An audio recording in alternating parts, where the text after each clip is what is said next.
CarmackTalk, Linux porting, and some games in the news, and more. I'm Chris, also known as Peanut. I'm Simon, also known as The Destroyer. Welcome to WSGF News, episode number 6. Alright, so there wasn't too much in the news this week, but a couple good things here and there. First off, John Carmack's going to be giving a speech at Southern Methodist University, which is in Dallas. For the Texas locals, yeah. You go. So if you want to go drive out there on Friday, this Friday the 20, I guess it's the 26th. Yeah, totally free, by the way. 4 o'clock, 4 o'clock Standard Time, Central Standard Time. Central Standard Time. That's what time zone we're in. Yeah, completely free, like you said. You can follow some live tweets going on at hashtag, because you like that, like the SNL skit or the Fountain skit. Hashtag CarmackTalk. Yeah. There's going to be someone's going to try and record it. So when we find out where it's going to be recorded, if it's going to be broadcast, we'll post over the social media about that. But if you're interested in his talk it's going to be on developing 3D and virtual worlds. Yeah. If you're interested in stuff like that, that would be something really interesting to either go see or follow along with the live tweets. And he's the guy who originally did Doom and Wolfenstein and things like that. He's like part of one of the he's like the granddaddy of yeah, I mean he's inventor of the first-person shooter, I would almost say. And he's Oculus's chief technology officer. So yeah, he kind of knows what he's talking about. Yeah, I'm sure. Yeah, he's a smart guy. Yeah, if you're interested in something like that, I would totally go check that out. Definitely. So in quick gaming news, we have a couple different topics. First, this first one kind of interested me, especially being with all that Linux talk that we've talked about. The Borderlands 2 president had tweeted that he recognizes how people are interested in Linux. Yeah.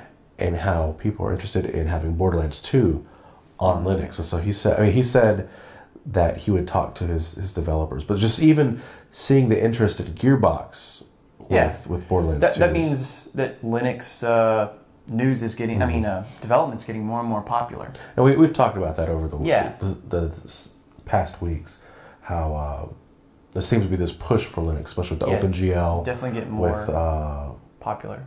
And all the different engines, like CryEngine specifically. Yeah.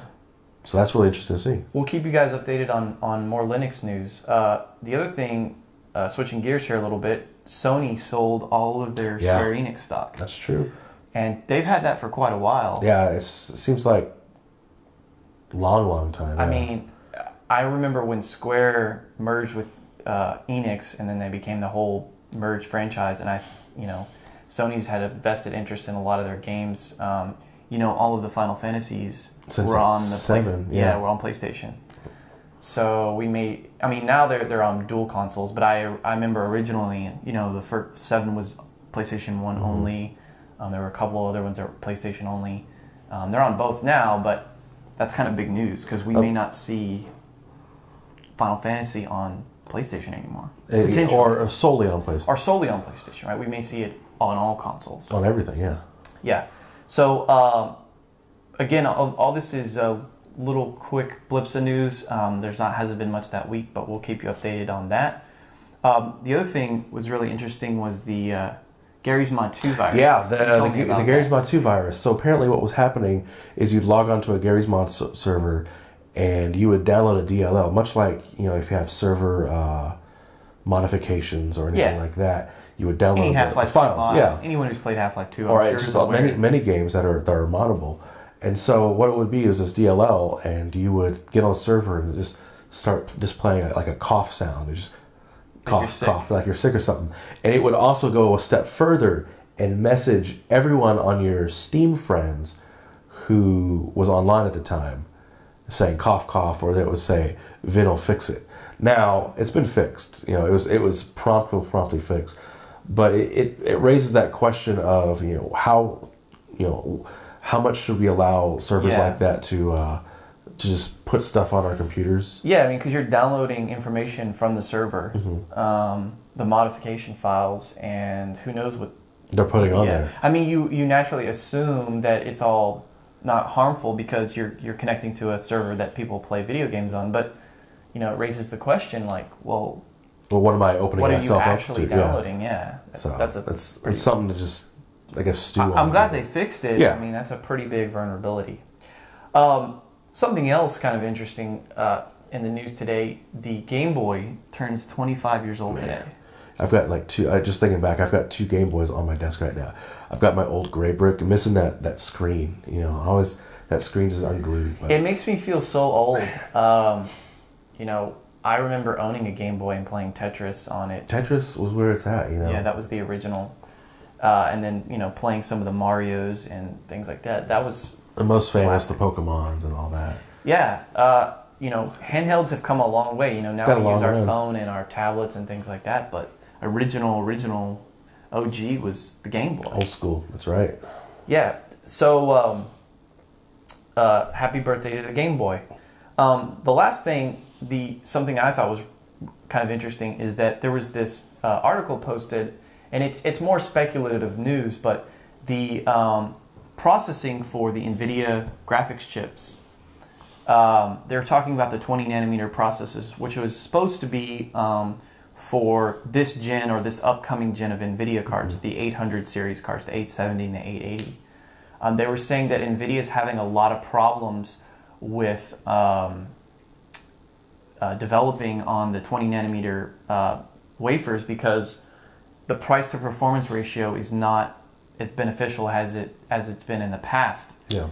And the article, and we'll put it in the link on the description of the video, but it was basically discussing that there's speculation that NVIDIA and AMD may actually skip the 28 nanometer process. And I think we saw in the article, when they skip even further, it's going to become more beneficial price-wise for the size. So it's almost like it's this zone of, you know, what's the point? Right. It doesn't provide a lot of performance, and it's so much more expensive that it's almost not worth it. It's better just to keep...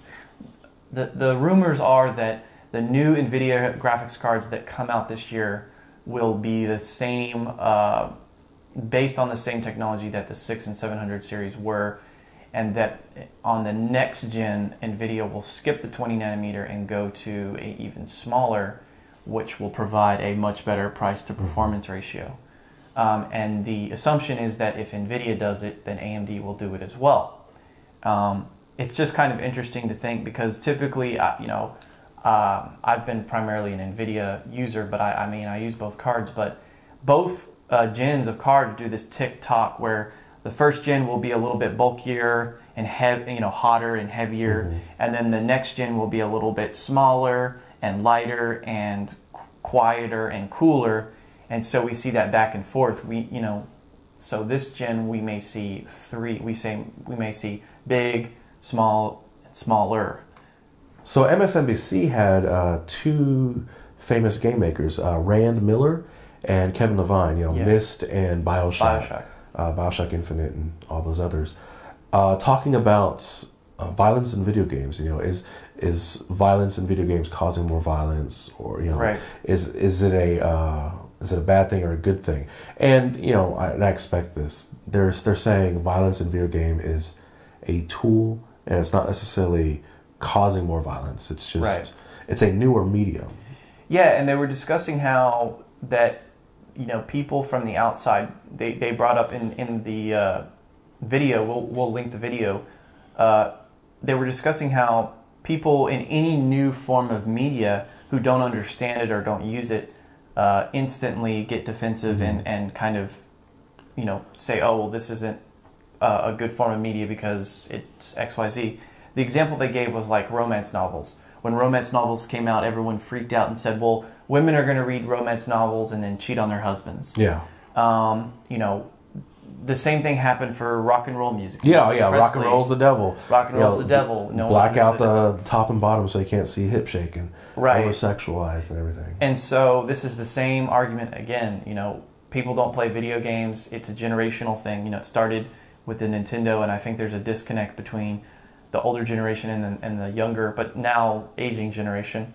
And it seems like they want to put the blame on violence, and I think there's been tons and tons of research that showed the contrary. Yeah, and they mentioned a recent study, I forget who it was done by, but where it's like, no, it doesn't. And I laughed at a quote they said, where people get more frustrated because they're playing a hard game. Right. And that causes more violence than actually playing a violent video game. You know, can't get past playing a difficult game gets people more aggressive and angry than an actual violent video game that they're just blasting people in. But, you know, they said violence is a tool, you know. Yeah, you look back at Rand Miller, you know, he did Myst, and there was no, like, violence in that game. Sure.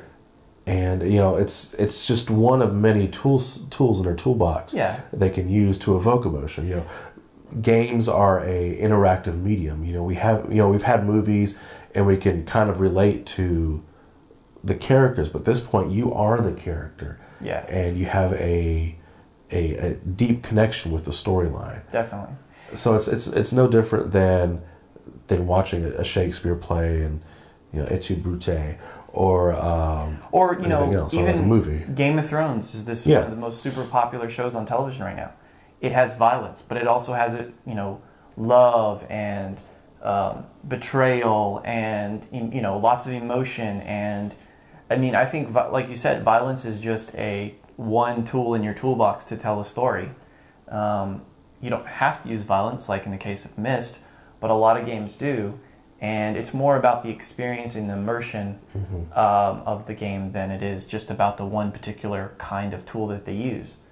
And even, you know, what we do with WSGF and the multi-monitor stuff, that's another part of tools. The immersion factor of getting into the game makes all of this relevant to what makes gaming fun. Yeah. So thanks for watching us. This is WSGF News. Again, we'll leave all the links for all the videos and content that we talked about. Don't forget, guys, on the site you can do DR detail reports for all the games. So if you have a Steam library full of games, we like user-driven content, so feel free to upload and submit games and how well they are played in multi-monitor and widescreen setups. Yeah, all the DRs are done. It's a community effort. Yeah. You know, there's not one person set to do that. No. So, you know, not everyone's going to have every game. I know myself, I'm just going through it at least every week. I'm trying to just knock out a couple games on my almost 300 Steam library. It's gonna be a good effort. Kind of interesting. I saw a thing where they said like 30% of all Steam games have never been played. I could see that on the players list or something like that. Darn you, humble bundles. Yeah. But yeah, you don't have to be an editor to do DRs. You can just be a regular forum member, and if you do enough, you know, you may be asked to be an editor or bumped up, insider, things like that. But you don't have to be. So if you just want to do one, you know, that's more than none. More than none. One's more than none. But yeah, check those out. I know I did. It's like one of those Dejabon games where you're dropping down. I'm doing that. I did another indie game, which ended up really being pointless to put on widescreen because it just blacks out the other games. But you never know, you know. Yeah. We would never know. Even if it's pointless, it's still helpful to have the information so that, you know, every user can go there and find the game that they're looking for and at least see before they install it, oh, this game doesn't support multi-mon, so maybe I don't need to worry about it, or maybe I don't want multi-mon, or I don't want to, if they're making like a purchase decision. Yeah, right? yeah. Like what type of games do I like? Yeah. But yeah, don't forget to like, comment, subscribe this video. Follow us on Twitter. Follow us on Twitter. I'll say I'm at the Destroyer FTW. And I'm at Computer Lasco. And the main site is at WSGF. So check us out, WSGF.org. I'm glad I'm not talking mumbly like last time. But yeah. So see you guys next week.